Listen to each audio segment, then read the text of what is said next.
You're watching The Marketplace. Time to talk tech. And Netflix, the global streaming giant, has recently announced plans to expand its operations in Africa following the success of its local content production ventures in the region.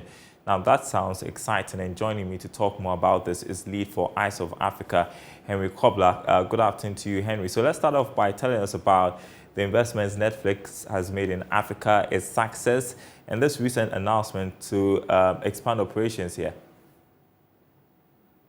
Much, Dario. So, Netflix has been a huge part of Africa's global, promotion in terms of our music industry and movie industry. And so definitely them doing a bit of more focus towards Africa has been a global success as well. Generally, if you're looking at what they've been able to do, helping to create or support about 12,000 jobs in Africa. If you're looking at some of the movie productions, high quality movie productions, and employing such of the talents within Africa, you're going to then realize that it's been a success if they actually having almost about 12,000 people and investing almost about $200 million in household jobs.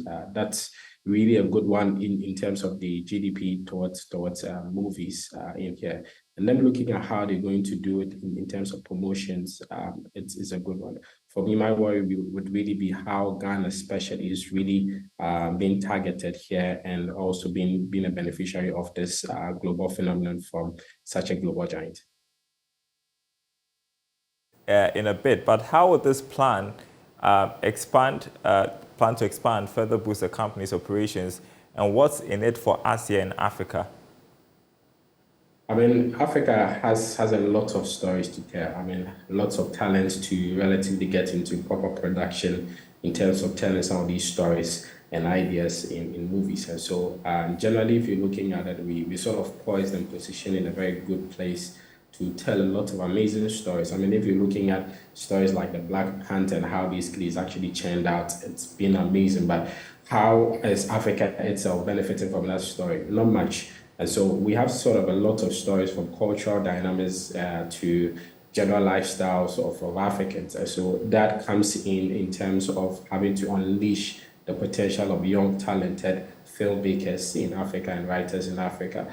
Definitely when there's this move to put in a lot of money in African movie, you're looking at quite a good one hitting our GDP in itself generally. And you're looking at how the quality of movies is also going to improve, because if you're looking at African movies, if you pick up a Kumawood movie, it really would never make a move onto a Netflix platform. But if you're looking at some level of investment coming in and the stories from the Ashanti region, the northern regions, generally if you're looking at the landscape in Ghana alone, that tells a lot of effort in the quality which is going to be produced and pushed out there enough. And we really can't necessarily have all the theaters and other things promised by the government, but if you're having such investment coming in, there are actually some level of progress coming in that regard. And I think that it's a good one for us and we should be looking forward to it. Well, I hear you about the quality of movies. You talk about the Kumawood, but I'm just concerned, doesn't this sort of stifle local initiative? It does. But what is the local initiatives actually doing for themselves?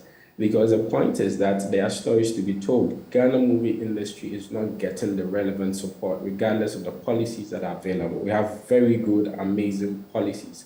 I was talking to quite a number of people from the film authority side, and you can realize that we have the brains, we have the muscles, we sort of have the people enough to execute some of these, but generally, where is the money? Because the money is what goes into it to make sure that the quality of the production is high class enough that if somebody is sitting in the US, he gets a very good impression of Africa. Nigeria had these policies and they are making deliberate efforts on the financial side to basically push this. And that's why you have a lot of Nigerian and South African movies on Netflix. It's because of money.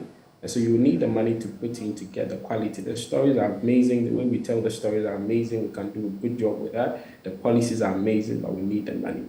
And so local initiatives could come in relatively, but we think that partnerships could be the point where they could be looking at. The proper partnerships between local initiatives and foreign ones. All right. I think that we actually do a better work. the policies are amazing, but we need the money. That's my takeaway from our conversation. Harry Kobler, thank you so much for your time.